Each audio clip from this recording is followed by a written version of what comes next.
Hey there, and welcome to the next installment of the Bug Group Safety Training. We're going to be talking a little bit about how you can keep yourself safe during different types of emergencies, whether you are at work or at home. The first one that we want to talk about is weather events, which is extremely relevant right now as we are coming up on hurricane season.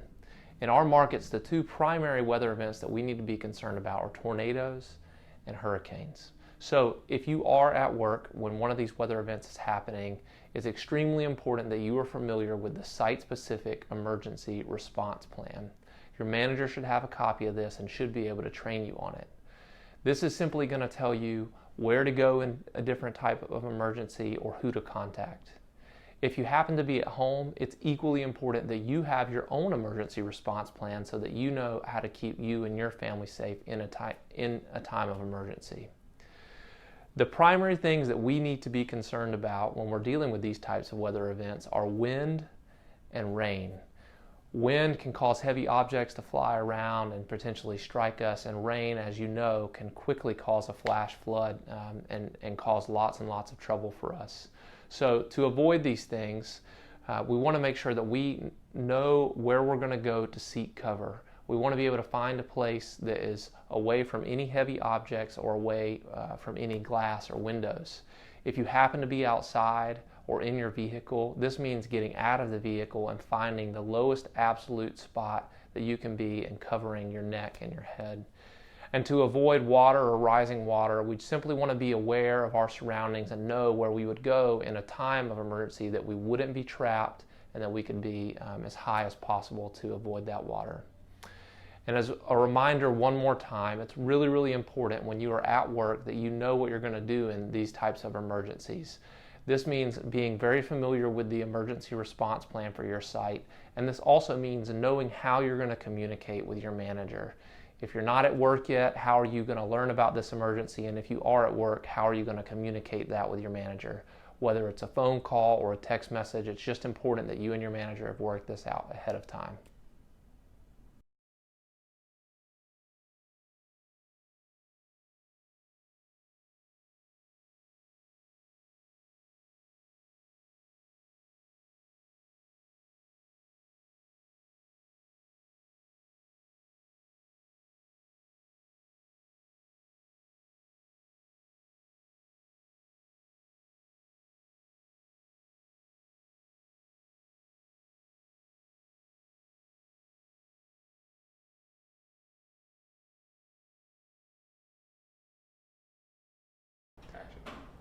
The next type of emergency that we want to cover is a fire emergency. Again, this is hopefully something that you never have to face at work, but if you do, it's important that you know how to handle it. Here at the Bug Group, we're going to classify fires in two ways: fires that we should fight and fires that we should not fight, fires that we need to get out immediately. And there's a couple of ways that we can identify fires that we do not need to fight. The first is, if you don't know what is burning, then you shouldn't try to fight it, because there are different types of fires, there's different classifications of fires, and it may be that the fire extinguisher that you have is not capable of putting out the fire that you need to put out. The second is very simple: if it's just too large or if it's spreading too quickly, you need to get out and you don't need to worry about fighting that fire. And the third would be if it's producing some type of toxic smoke that is making people have trouble breathing. You just need to get out no matter how small the fire is. And contact the authorities immediately.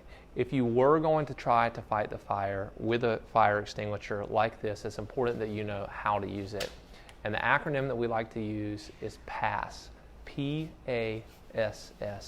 And that simply means to pull the pin, to aim the hose at where you want to spray it, to squeeze the trigger, and then sweep the area so that you're not staying in one area, but you're covering the entire base of the fire that you're trying to pull out. Again, that's PASS: pull, aim, squeeze, and sweep. But I want to remind you that as an employee of the Bug Group, it is not your responsibility to put out a fire. It is your responsibility to keep you and those around you safe. So my ultimate advice to you is to trust your gut. If it is a fire that you believe that you cannot put out, no matter how small it is, please get out and follow the evacuation plan that it's a part of the emergency response plan that you have for your site. And also, as soon as it's safe to do so, contact 911, no matter how small the fire.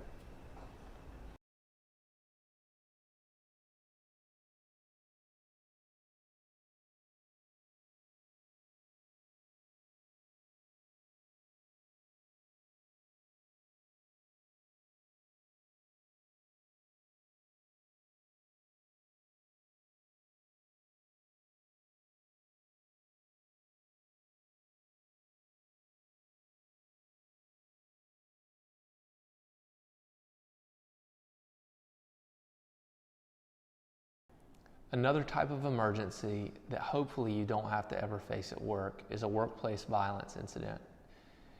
If this were to happen, it's important that you know how to respond to it. So if you were to face this type of event, and it's important to know that this type of event does not mean just physical violence. This could be emotional violence or bullying or retribution, anything that you feel is malicious in nature. If you were to face this event, it's important that you know how to respond to it and maybe how to even prevent it. So first, how to prevent it. Make sure that you're paying attention to those around you and paying attention to their attitudes and personalities. And if you notice something that just doesn't sit well with you, trust your gut and say something. If you see something, say something. Report it to your manager. Let them know that it's making you feel uneasy and that you're concerned for that person that you're working with.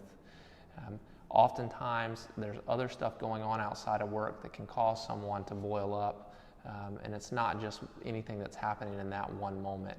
So please just look out for that person and say something to your manager.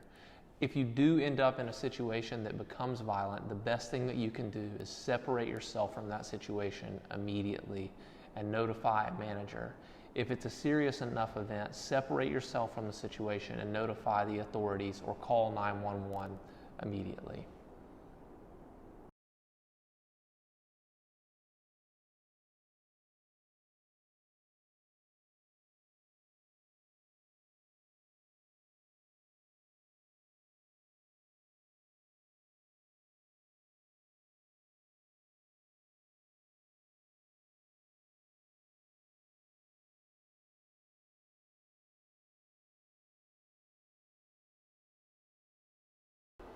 The last type of emergency that we want to talk to you about is one that we hope that you never have to face at work, at home, or anywhere else. But it's one that we believe at the Bug Group is extremely important for you to be prepared for, and that's an active shooter situation. So we want to walk you through a couple of different things to help you respond in that type of emergency. As you've heard in other places, the way that we want to respond to this is run, hide, and fight, and in that order. So the first, run. It's extremely important that you know anywhere you are, whether an event like this is taking place or not, where your exits are, how you would get out of a building if you needed to in a hurry. So please be aware of your surroundings. This means not always being glued to our phones, but when we walk into a new space or a new environment, making sure we know how we would get out of that environment if we needed to for any type of emergency. The second response will be to hide. And again, it's very important that we know where we are going to hide. So you have to be familiar with your surroundings and know that in that type of situation, I would go into this room and I would barricade that door with something to keep myself safe and keep those with me safe. Now, for these first two things, it's also important to remember in this type of situation that the law enforcement that is showing up to help in this situation, they don't know who the shooter is and who the victims are. So it's very important if a law enforcement shows up to keep your hands visible and to identify yourself so that they know and listen to whatever they say. They may ask you to get on the ground or to go outside, and it's important to just listen because, again, they don't know who the victims are or who the shooter is. And the final thing would be to fight. If you do not have the opportunity to evacuate, and you do not have the opportunity to hide, your best chance at survival is to engage and use anything you can around you as a weapon to fight that shooter. The last thing we want to talk to you about is the best way to keep you safe during an active shooter event, and that's to avoid it entirely. Most active shooter events actually do happen at the workplace, though they don't get a lot of media coverage. And usually these types of accidents are not isolated. Usually they happen because someone has had something going on at home or something going on at work, and they've just had enough. So for that reason, it's extremely important, just like when we talked about with workplace violence, for you to say something if you see something. If you've noticed someone's behaviors change, and it catches you off guard, or you notice someone making threats or anything like that, anything that doesn't sit well with you, please report it to your manager immediately so that we can try to help that teammate and get them the help that they need so that we can avoid situations like this. The final thing is, we often get the question, when or how should I call 911? And the answer is, it depends. If you find yourself in this situation, you want to call 911 as soon as it is safe to do so. And that simply means if you're in an area where you shouldn't be making noise because it may cause the shooter to find you or know where you are, then it would not be a good idea to call at that time. Let someone else do it. But if you are in a place where you could make the call, the sooner that we can get law enforcement to that situation, the better. Again, we hope that none of these emergencies are things that any of our employees ever have to face, but we want you to be prepared to handle them if you do.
Hey there, bug group managers. Thank you for taking part in this month's safety training, and thank you for taking the safety of your employees in times of emergency seriously.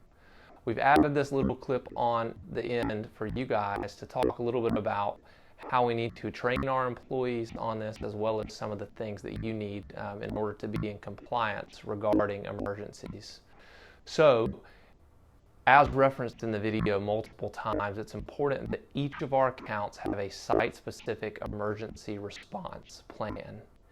And that's a very simple document. All it does is outline what we're going to do in different types of emergencies. The first step to coming up with this plan is to make sure that your client or your site that you're working at doesn't already have one that they want you to abide by. They may have a set of standards that they expect you to have written down and teach your employees as well. But whether they do or whether they don't, we want to make sure that we adopt our own site-specific plan, and including theirs if we need to, or not if they ask us not to. So following this video, I'll make sure that each one of our managers has access to a template to complete a site-specific emergency response plan. All these plans are going to do is ask you to evaluate your site for the potential emergencies that might happen. So this might be things like we talked about in this video with workplace violence or a weather event. And then it's going to simply ask